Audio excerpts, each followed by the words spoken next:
Hello, नमस्कार प्यारे बच्चों। मैं Vijay Bansal, math lecturer, Jakhal block, district Fatehabad से, हरियाणा एजुकेशन डिपार्टमेंट। आज हम अपनी मैथ की क्लास के अंदर कुछ सीखेंगे। हम देखते हैं हमारी एक्सरसाइज 5.1 का क्लास 9th के फर्स्ट क्वेश्चन। इसमें फर्स्ट क्वेश्चन में देखिए आपको क्या कह रहा है, which the following statements are true और which are false, give reason for you answer. First statement दे रहे हैं, only one line can pass through a single point, no false. This can be seen visually by the students. हम आसानी से इसमें देख सकते हैं। आप कोई भी एक पॉइंट ड्रॉ करेंगे, ठीक है, तो उसमें से आपकी इनफाइनाइट लाइंस क्रॉस कर सकते हैं, सो फॉल्स आपके पास। And second, there are an infinite number of lines which pass through two distinct points से, बिल्कुल फॉल्स। ठीक है, ये आपकी एग्जिम्स 5.1 है, जो उसके अकॉर्डिंग ये फॉल्स हो जाता है आपका कंसेप्ट। टू डिस्टिंक्ट पॉइंट से ओनली वन लाइन क्रॉस कर सकती है। एंड द थर्ड आपके पास, a terminated line can be produced infinitely on the both sides, true. आपका सेकंड पोस्टुलेट कहता है कि ये आपका कंसेप्ट ट्रू होगा। नेक्स्ट हम फोर्थ देखते हैं हमारा पॉइंट, कहते हैं two circles are equal then their radii are equal. ठीक है, true. If you superimpose was the region bounded by an one circle on the other and they coincide, so their center and boundaries coincide, so therefore the radius will be coincide. ठीक है, सो आपके पास ये क्या हो जाएगा, true हो जाएगा। And fifth, in figure A B is equal to P Q दे रहा है and P Q is equal to x Y दे रहा है, तो आपके पास ए बी और एक्स वाई इक्वल्स होंगे। यस, ये ट्रू होगा आपका आंसर। जो फर्स्ट एग्जाम्स है हमारी यूक्लिड्स की, ठीक है, उस कंसेप्ट के अकॉर्डिंग आपके पास इक्वल्स होगा, क्योंकि इसमें आपको कह रहा है कि फर्स्ट सेकंड के इक्वल है और सेकंड आपके पास है वो थर्ड के इक्वल है। ठीक है, तो बाय कंसेप्चुअल आपके पास ये कंसेप्ट बनता है कि आपकी जो फर्स्ट है वो आपकी थर्ड के इक्वल्स बनेगी। ठीक है, सो आपका A B is equal to x y बन जाएगा। इट मीन्स आपका ये जो कंसेप्ट है वो ट्रू हो जाता है। क्लियर। इसके बाद देखते हैं हम अपना question number second. Question number second के अंदर आप देखिए हमें क्या दे रहा है ये। ठीक है, क्वेश्चन नंबर सेकंड के अंदर आपको कह रहा है, give a definition for each of the following terms. Are there other terms that need to be defined first? What are they and how might you define them? Parallel lines, first, second perpendicular lines, and third line segments, and fourth is radius of circles, and fifth is square. ठीक है, हमें इनके बारे में इनकी definitions को define करना है। अब हम इनकी डेफिनेशंस के अकॉर्डिंग इनको देखते हैं कि आपके पास पैरेलल लाइंस, परपेंडिकुलर लाइंस ये क्या होती हैं, इनके बारे में हम बात करेंगे। हमारी सबसे पहला पॉइंट देखिए, parallel lines. Two straight lines which have no point in common are said to be parallel to each other. Point and straight line will have to be defined first. Point and straight line as defined in the Euclid's text are, a point is that which has no part, and a line is breadthless length, and a straight line is a line which lies evenly with the points on itself. Means parallel lines आपके पास वो lines हैं जिनके बीच में कोई common points नहीं होगा। point और line के बारे में आप ऑलरेडी उनकी डेफिनेशंस के अंदर यूक्लिड की डेफिनेशन में स्टडी कर चुके हैं। एंड सेकंड डेफिनेशन हम बात करते हैं परपेंडिकुलर लाइंस की। If one among two parallel lines is turn by 90 degree, अगर हम दो पैरेलल लाइंस को 90 डिग्री के अकॉर्डिंग टर्न कर देते हैं, the two lines becomes perpendicular to each other, वो एक दूसरे पर परपेंडिकुलर हो जाएंगी। Parallel lines has been defined before rotation through 90 degree needs further defining rotations may be may assumed as an institutions therefore can not be used. ठीक है, and third definition आपकी line segment की, a line with two ends point is a line segment, line end point have been defined before. Line और point के बारे में हम बात पहले कर चुके हैं। मीन्स ऐसी लाइन जिसके दोनों पॉइंट्स आपके पास, एंड पॉइंट्स आपके पास हो, तो वो आपकी लाइन सेगमेंट कहलाएगी। And radius of circle, the line segment with one end point at the center and the other at any point on the circle. Center may be defined assuming inside as a point inside the circle which is at the same distance from all the points on the circle. Means radius of circle आपके पास क्या है, वो line segment जिसका एक and point आपके पास circle के centre and पर होगा और जो सेकंड पॉइंट है वो आपके पास कहाँ होगा, सर्कल के ऊपर होगा। तो सर्कल और सेंटर के बीच की जो डिस्टेंस है आपके पास वो आपकी रेडियस ऑफ सर्कल कहलाएगी। और आप जानते हैं इस चीज़ के बारे में क्योंकि ऑलरेडी आपने पहले इसके बारे में पढ़ा है कि जो सेंटर है आपके पास वो सर्कल के इनसाइड होगा, मीन्स उसके अंदर होता है आपके पास, और वहाँ तक की जो टोटल डिस्टेंस है सेंटर के उस पॉइंट से सर्कल के हर एवरी पॉइंट्स की जो डिस्टेंस है, मीन्स फ्रॉम ऑल पॉइंट्स, ठीक है, वो डिस्टेंस हमेशा क्या रहती है आपकी, सेम रहती है, उनके बीच में कभी भी फ़र्क नहीं आता आपके पास, ठीक है, वो हमेशा इक्वल रहेंगे, उनको ऊपर हम कोई भी चेंजेस नहीं करेंगे।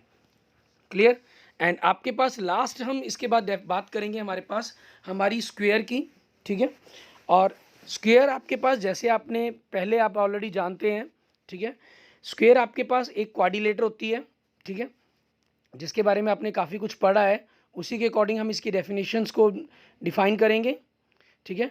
और इसमें हम कहेंगे ए quadrilateral with all sides equal and all angles right angles is a square. A quadrilateral is a figure with 4 sides. Figure, side और एंगल के बारे में मे बी अज्यूम्ड नोन, हम ऑलरेडी ये पहले ही इसके बारे में जानते हैं, हम काफ़ी कुछ इसके बारे में पढ़ चुके हैं, ठीक है। सो स्क्वायर आपके पास एक ऐसी क्वाड्रिलेटर हो जाएगी जिसकी आपकी चारों की चारों साइड 4 साइड्स आर इक्वल्स होंगी और चारों एंगल्स राइट एंगल्स होंगे। इसके जो डायगोनल्स हैं वो भी आपस में इक्वल्स होते हैं, ठीक है, उन्हीं के अकॉर्डिंग हमने इस कंसेप्ट के बारे में बात करनी होती है। अब हम बात करेंगे हमारे पास क्वेश्चन नंबर 3 की। क्वेश्चन नंबर 3 में आपको क्या कह रहा है, कहना consider 2 postulates given below. First, given any 2 distinct points A and B, there exists a third point C which is in between A and B. आपको 2 distinct points लेकर उसके अकॉर्डिंग बात करनी है, ठीक है।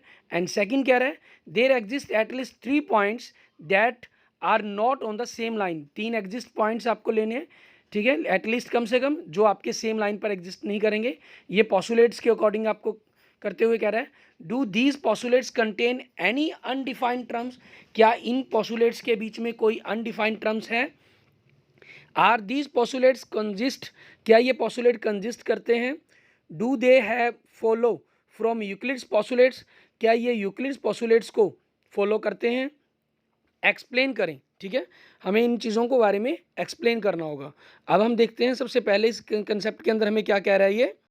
इसके आंसर के रूप में हमारा रहेगा, in postulate 1 in between A and B remains an undefined term, ठीक है। इन पॉस्टुलेट 1 के अंदर ए और बी आपकी अनडिफाइंड टर्म्स हैं, विच अपील्स टू, जो हमारी ज्योमेट्रिकल इंट्यूशंस को अपील करती हैं, उसके बारे में बताती हैं। द पॉस्टुलेट्स आर कंजिस्ट, ये कंजिस्ट होंगे, एंड डू नॉट कंट्राडिक्ट, आपस में एक दूसरे को कंट्राडिक्ट नहीं करते हैं। Both of these postulates do not follow from Euclid's postulates, Euclid postulates को फॉलो नहीं करते ये। However they follow from the axioms, ये एक्सियम्स को फॉलो करते हैं। कौन सी आपके पास, जैसे हम नीचे देते हैं, फर्स्ट आपके पास गिवन आपको 2 डिस्टिंक्ट पॉइंट्स दिए गए हैं, there is a unique line that passes through them. Let, first के अंदर आपके पास क्या रहेगा, लेट ए भी एक लाइन है, स्ट्रेट लाइन है, एक infinite, there are infinite number of the points composing this line. इसके अंदर ए और बी लाइन के बीच में हज़ारों लाखों पॉइंट्स हो सकते हैं। आप कोई भी points choose any except the 2 end points, A और बी को छोड़कर आप कोई भी पॉइंट चूज करेंगे, this points lie between A and B, ठीक है। आपका ये फर्स्ट आज हो जाएगा पॉस्टुलेट जो ऊपर जनरेट किया गया। एंड सेकंड में कह रहा है, if there are only 2 points, अगर 2 पॉइंट्स हैं, they can always be connected by an straight line, वो हमेशा एक स्ट्रेट लाइन से कनेक्ट करेंगे यूक्लिड पॉस्टुलेट के according. Therefore there have to be at least 3 points for one of them, तो वहाँ कम से कम 3 पॉइंट्स आपके पास होंगे जी फॉर वन ऑफ देम, जिनमें से एक not to fall on the straight line, जो स्ट्रेट लाइन के ऊपर नहीं होगा, मीन्स आप उस पॉइंट्स को ऊपर की तरफ रख कर पाएंगे, ठीक है। इस तरीके से आपने इन क्वेश्चंस के जो आंसर है उनको आप मेंशंस करेंगे, ठीक है। और उसके बाद हम देखेंगे हमारे पास हमारा क्वेश्चन नंबर 4, ठीक है। क्वेश्चन नंबर 4 के अंदर हमें क्या कहेगा उसके बारे में हम बात करेंगे। अब हम देखते हैं हमारे पास क्वेश्चन नंबर 4 को, हम अपने बोर्ड के ऊपर चलते हैं हमारी क्लास को लेकर और बोर्ड के ऊपर इसको सॉल्व करेंगे। क्वेश्चन नंबर 4 के अंदर हमें क्या कह रहा है ये, ठीक है।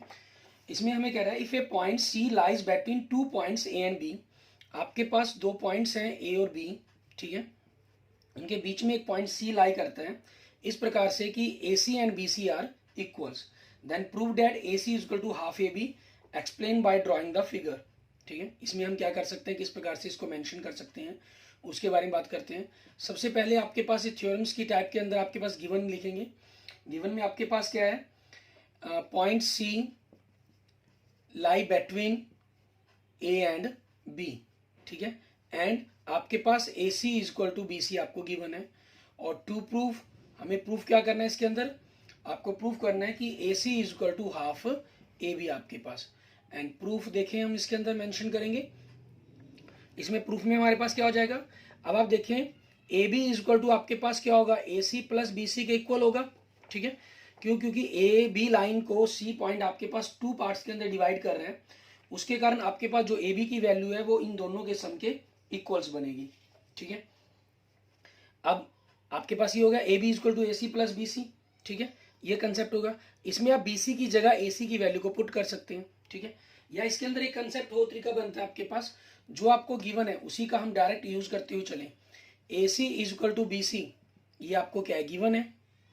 ठीक है, अब इसमें क्या करना है आपने, दोनों तरफ आप ए सी ऐड कर दें।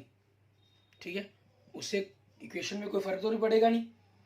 Clear, equals are added to equals, आपके पास ये आपका कंसेप्ट है। तो उसी चीज को आप लिख सकते हैं, इक्वल्स आर एडेड, ठीक है, टू इक्वल्स। तो उसी कंसेप्ट के अकॉर्डिंग देखेंगे हम, हमारे पास क्या बन जाएगा।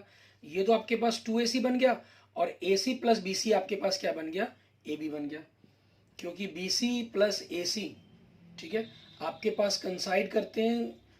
ठीक है, कंसाइड्स विद ab के साथ। क्लियर, ये कंसेप्ट हो जाएगा आपका। तो यहां से ac इक्वल टू क्या बन गया आपके पास, हाफ ab। ठीक है, ये आपके पास आपका आंसर आ जाएगा। क्लियर, हमारा प्रूफ हो जाएगा आंसर। इसके बाद देखते हैं हम हमारे पास हमारा नेक्स्ट क्वेश्चन, क्वेश्चन नंबर 5। इसके अंदर हमें क्या कह रहा है करने के लिए वो देखेंगे। क्वेश्चन नंबर 5 के अंदर भी आपके पास इसी टाइप का कंसेप्ट दिया गया। ठीक है, उसमें कह रहा है हमें इन क्वेश्चन 4 पॉइंट सी, ठीक है, क्वेश्चन 4 की ही तरह आपके पास point C is called a mid point of the line segment A B, prove that every line segment has one and only one mid point. ठीक है, इसमें आपको शो करना है कि आपका सी अगर मान लीजिए मिड पॉइंट है आपके पास, तो one and only one point आपके पास मिड पॉइंट होगा। ठीक है, अब गिवन के अंदर आपके पास देखें, इसके अंदर गिवन के कंसेप्ट में आप क्या लिखेंगे, पॉइंट सी, ठीक है, is mid point of A B, point C is mid point of A B. Clear, आपके पास ये गिवन हो गया। अब टू प्रूव इसके अंदर हमें क्या करना है, ठीक है, C is the only one mid point. ठीक है, C is only one mid point. ठीक है, आपका सिर्फ ये एक यूनिक मिड पॉइंट होगा, या यूं कह लीजिए यूनिक मिड पॉइंट आपके पास one and only one, one and only one mid point आपके पास। इस तरीके से हम मेंशन कर लेते हैं, ओनली वन की जगह one and only mid point आपके पास। क्लियर, अब कंस्ट्रक्शन करते हैं इसके अंदर हम। ठीक है, हम लेट कर लेंगे, लेट पॉइंट डी आपके पास इज अनदर, ठीक है, इज अनदर मिड पॉइंट आपके पास, is another mid point. Clear, mid point of आपके पास किसका, ए बी। ठीक है, मान लिया हमने कोई और एक डी पॉइंट है जो इस लाइन को 2 पार्ट्स के अंदर कवर करता है, और पॉइंट सी आपका मैस मिड पॉइंट है। इसका मतलब क्या हुआ यहाँ पर, that is A C is equal to B C आपके पास, और डी मिड पॉइंट है, इसका मतलब क्या हुआ, A D is equal to D B आपके पास। अब नाउ, ठीक है, प्रूफ के अंदर देखते हैं हम, हमारे पास कंसेप्ट क्या रहेगा, A C is equal to B C. So आपके पास ए सी की वैल्यू क्या हो जाएगी, आपकी हाफ ए बी के इक्वल होगी। ठीक है, क्वेश्चन नंबर 4 के अकॉर्डिंग आपके पास, एंड ये आपके पास क्या था, आपको गिवन कंसेप्ट था, and A D is equal to D B आपके पास। ठीक है, ये भी आपके पास क्या है, हमने कंस्ट्रक्शन किया। ठीक है, कंस्ट्रक्शन किया, तो आपके पास क्या हो जाएगा, so A D is equal to आपके पास हाफ ए बी लिख सकते हैं आप इसको। क्लियर, किस चीज के अकॉर्डिंग, कंसेप्ट 4 के अकॉर्डिंग आपके पास। क्लियर, तो उसी कंसेप्ट के अकॉर्डिंग आपके पास नाउ आपका, अगर हम इसको फर्स्ट इसको सेकंड कह दें, तो आपके पास from first and second we get आपके पास A C is equal to A D, A C is equal to A D, it is impossible. ठीक है, ये इम्पॉसिबल है आपके पास। So our conception is wrong. ठीक है, मतलब जो हमने माना वो हमारे पास क्या है, गलत है। So point C is one and only one mid point. ठीक है, इसलिए मतलब ये इसका वन, एक और अकेला एक मिड पॉइंट हो जाएगा आपका। क्लियर, ये हमारे पास हमारा प्रूफ बन जाएगा। हमने एक इसमें क्या किया, एक टेम्पररी जम्पशन ली है, जो दो डिफरेंट पॉइंट्स लिए सी एंड डी, जो दोनों ए बी के मिड पॉइंट्स मान लिए हमने। ठीक है, और उसी कंसेप्ट के अकॉर्डिंग हमने प्रूफ कर दिया कि आपके पास दो नहीं सिर्फ एक ही मिड पॉइंट हमारे पास हो सकता है। क्लियर, एंड ऐसे ही हम देखते हैं हमारे पास नेक्स्ट हमारा क्वेश्चन नंबर 6, ठीक है। इसको हम किस तरीके से करेंगे वो देखते हैं। क्वेश्चन नंबर 6 के अंदर आपके पास क्या कह रहे हैं, कहना इन फिगर 5.10 आपके पास, ये आपको ऑलरेडी फिगर गिवन है जिसके अंदर ए डी आपको दिया गया और बी और सी पॉइंट इसके बीच में दिए गए आपको, ठीक है। इसके गिवन के कंसेप्ट में क्या चीज आपको कह रहा है, गिवन में क्या चीज है, A C is equal to B D आपके पास, ठीक है। और टू प्रूव में हमें प्रूफ क्या करना है इसके अंदर, A B is equal to C D आपके पास। अब प्रूफ देखते हैं हम इसका कंसेप्ट का, प्रूफ में क्या होगा आपके पास, A C is equal to B D आपको गिवन है, ठीक है। और ए सी आपके पास क्या बनेगा, point B lie between the A C and point B D point C lie between the, now A C की वैल्यू आपके पास क्या होगी, ए सी बनेगा A B plus B C, because point B lie between A and C, and आपके पास B D is equal to value क्या बनेगी, B C plus C D, B C plus C D. Reason वही same, because point C lie between B and D, ठीक है। इन दोनों के बीच में आपका लाई करता है ये। सो नाउ आपके पास A C is equal to B D है, so A B plus B C is equal to B C plus C D हो जाएगा आपके पास, ठीक है। आप यूँ कह सकते हैं, इनको इक्वेशन भी कह सकते हैं, हम इनको नाम दे दें, जैसे मान लीजिए इसको फर्स्ट कह दिया हमने, इसको सेकंड कह दिया एंड इसको थर्ड, ठीक है। तो आप यहाँ पर मेंशन कर सकते हैं from first second and third we get, आपके पास सेकंड और थर्ड से कंपैरिजन में आपके पास क्यों हुआ, ये इक्वल लिख सकते थे क्योंकि ये ए सी और बी डी इक्वल है, तो ये दोनों आपस में हमने इक्वल लिख दिए। एंड बी सी आपके पास क्या हो गया, कैंसिल हो गया। सो आपके पास रिजल्ट क्या बचा, A B is equal to C D, ठीक है। और यही हमें प्रूफ करना था, इट मीन्स प्रूव्ड हमारा, क्लियर। ये हमारे पास हमारे क्वेश्चंस का आंसर बन जाएगा, ठीक है। एंड नेक्स्ट देखते हैं आपके पास क्वेश्चन नंबर 7, ठीक है। क्वेश्चन नंबर 7 के अंदर हमें क्या कह रहा है ये करने के लिए, वो देखें। क्वेश्चन नंबर 7 में कह रहा है why is axioms 5 in the list of Euclid's axioms consider a universal truth, note that the question is not about the fifth postulate, ठीक है।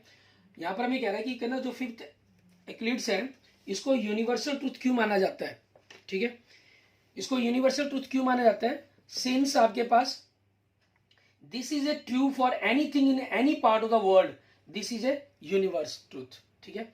यूनिवर्स ट्रूथ इसलिए माना जाता है क्योंकि आपके पास ये किसी भी दुनिया के कहीं भी किसी भी कोने के अंदर कहीं भी किसी भी जगह पर, ठीक है, आपकी ये बात बिल्कुल सही है।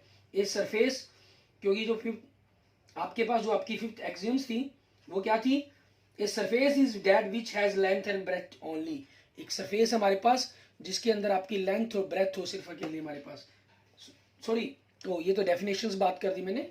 फिफ्थ एक्सियम्स थी हमारे पास the whole is greater than part, कि मतलब कि पूरा आपके पास है जो वो उसके किसी ना किसी भाग से हमेशा ही ग्रेटर होगा, बड़ा होगा। मान लीजिए पेन है आपके पास, इसके ये पेन पूरा पेन आपके इस कैप से क्या होगा, बड़ा होगा। किसी भी चीज़ के लिए आपके पास सही है, सॉरी ये आपके पास ये तो फिफ्थ डेफिनेशंस थी हमारे पास सरफेस के बारे में, ठीक है ना। फिफ्थ एक्सियम्स की बात थी वो आपके पास ये है आपकी, क्लियर। एंड नेक्स्ट देखेंगे अब हमारे पास हमारी एक्सरसाइज 5.2, ठीक है। 5.2 को करने से पहले हम क्या कर लेते हैं, एक बार इसके फर्स्ट और क्वेश्चन के बारे में आप उसके ट्रू फॉल्स तो कर चुके थे, सेकंड क्वेश्चन में आपने इसकी डेफिनेशंस कर चुके हैं हम ऑलरेडी, ठीक है। थर्ड क्वेश्चन के लिए आपके पास एक नॉन डाउट्स हैं, तो वो आपको मैं क्लियर कर देता हूँ इसके अंदर कि उसमें कहा क्या गया, आपको सिंपल लैंग्वेज के अंदर बताऊंगा अगर, ठीक है। क्वेश्चन नंबर 1 के फर्स्ट पॉइंट के अंदर आपके पास पॉइंट 1 से ये देखें इनफाइनाइट लाइंस क्रॉस कर सकती हैं, और 2 पॉइंट सेकंड पॉइंट के अंदर आपके पास, ठीक है, 2 पॉइंट से सिर्फ एक ही लाइन क्रॉस कर सकती है। ये रीजन थे आपके पास, दोनों फॉल्स हुए, ठीक है। और थर्ड फोर्थ फिफ्थ तो आपके ट्रू थे, इसमें कोई रॉन्ग था ही नहीं कंसेप्ट। और क्वेश्चन नंबर 3 के अंदर आपके पास क्या है, इसमें कहा गया था कि अगर आपके पास 2 डिस्टिंक्ट पॉइंट्स हैं आपके पास ए एंड बी, ठीक है, और एक थर्ड पॉइंट है सी आपके पास, ठीक है, बिटवीन ए एंड बी, उसके बारे में कहा गया था, पोस्टुलेट्स पूछा गया था। और एक कहा गया था देयर एग्जिस्ट 2 पॉइंट्स आपके पास, एटलीस्ट 3 पॉइंट सॉरी, ठीक है, that are not on the same line, same line पर ना हो आपके पास, तो ये चीज, तो यहां से इसके परपेंडिकुलर ड्रॉप पर बात की गई थी आपकी, ठीक है। जिसमें हमने कहा था कि ए एंड बी आपके पास you can take C not lying on the point A and B. आपके पास मान लीजिए पॉइंट सी हो गया, ये ए बी हो गया आपके पास, ये परपेंडिकुलर ड्रॉ कर सकते हैं। बाकी हमें कंसेप्चुअली समझना है, तो वो आपके पास एक डिफरेंट पॉइंट चला गया आपके पास, ठीक है ना। ये पोस्टुलेट्स आपके यूक्लिड्स पोस्टुलेट्स को फॉलो नहीं करते हैं, ये ऑलरेडी हमने उसमें अंदर बात कर ली थी, ठीक है। अब देखते हैं हमारे पास हमारा नेक्स्ट एक्सरसाइज 5.2, ठीक है। इसके अंदर हमें क्या कह रहा है एक्सरसाइज 5.2 के अंदर, इसके अंदर आपके पास ये मेनली एक्सिम्स 5 के ऊपर दिए गए क्वेश्चन है आपके पास, सॉरी हाँ पोस्टुलेट्स के बारे में, एक्सिम्स नहीं पोस्टुलेट्स के बारे में। तो उसी चीज के अकॉर्डिंग फर्स्ट क्वेश्चन देखिए, इसमें हमें क्या कह रहा है, कहना how would you rewrite Euclid's fifth postulate so that it would be easier to understand. कहना आपके पास जो फिफ्थ पोस्टुलेट है आपको किस तरीके से लिख सकते हैं कि इसको समझना थोड़ा सा आसान हो जाए, ठीक है। इसके अंदर आपने अपने हिसाब से जैसा भी आप चाहें, मतलब कि अपनी मेंशन के अकॉर्डिंग, अपनी वर्डिंग के अकॉर्डिंग आप इसको मेंशन कर सकते हैं, ठीक है। आपके पास क्या चीज है, मींस आप एक प्रकार से यहाँ पर पैरेलल लाइंस की अगर डेफिनेशन लिखना चाहें, ठीक है, तो उस डेफिनेशंस को आप मेंशन कर सकते हैं इसके अंदर, ठीक है। और ऐसे ही आपके पास क्वेश्चन नंबर सेकंड आपका, ठीक है, इसके बारे में हम थोड़ी सी बात और करते हैं कि किस प्रकार से हम इसको मेंशन करेंगे। पहले मैं फर्स्ट क्वेश्चन के बारे में बात कर देता हूं। How would you rewrite Euclid's fifth postulate so that it would be easier to understand, ठीक है। अब आपके पास मैंने आपको फर्स्ट तो बता दिया, फिर पैरेलल लाइंस के बारे में लिखना। फिफ्थ पोस्टुलेट्स में कहा क्या गया है कि आपके पास दो नॉन पैरेलल लाइंस हैं, ठीक है। हम इसमें यू मेंशन कर देंगे टू लाइंस आपके पास नॉन पैरेलल्स, ठीक है। सम ऑफ द एंगल्स आपके पास उसमें 180 से कम कहा गया, ठीक है। ये चीज कही गई कि आपके पास वो क्या होंगी, नॉन पैरेलल लाइंस बनती हैं आपकी, ये फिर पोस्टुलेट्स के अंदर हमें कहा गया। इसमें हम क्या कर देंगे, पैरेलल लाइंस का कंसेप्ट हम लिख देंगे, we draw it two lines L and M and a transverse lines and sum of the angles between two parallel lines on the same side is 180 degree. आपके पास यहाँ मेंशन करने की जरूरत नहीं है, ये आपके पास इनका ए और बी का जो सम है वो 180 डिग्री होगा। सो लाइन एल और एम आपकी क्या हो जाएंगी, पैरेलल लाइंस बन जाएंगी, ठीक है। आप इस तरीके से इस मेंशन के बारे में लिख सकते हैं, या अपनी वर्डिंग के अंदर आप और थोड़ा सीधी लिखना चाहे वो भी आपके पास वैलिड है इसके अंदर। And next question number second में कह रहे हैं, does Euclid's fifth postulate imply the existence of the parallel lines.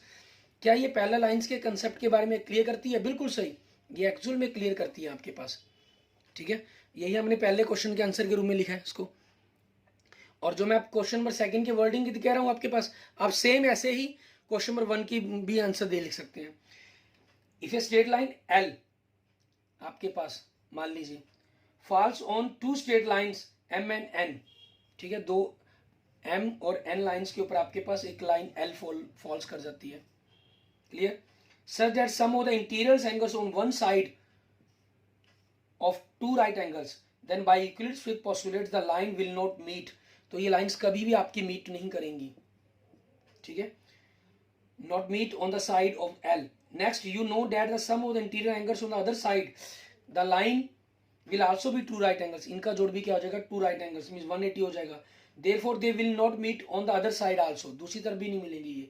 So the lines M and N never meet are, ना इस तरफ ना इस तरफ, so there are parallel lines. तो ये क्या बन जाएंगी, आपकी पैरेलल लाइंस बन जाएंगी, क्लियर, ठीक है। इस तरीके से आपने इस कंसेप्ट को कंप्लीट कर लेना है, ठीक है, okay. Thank you friends, thank you students.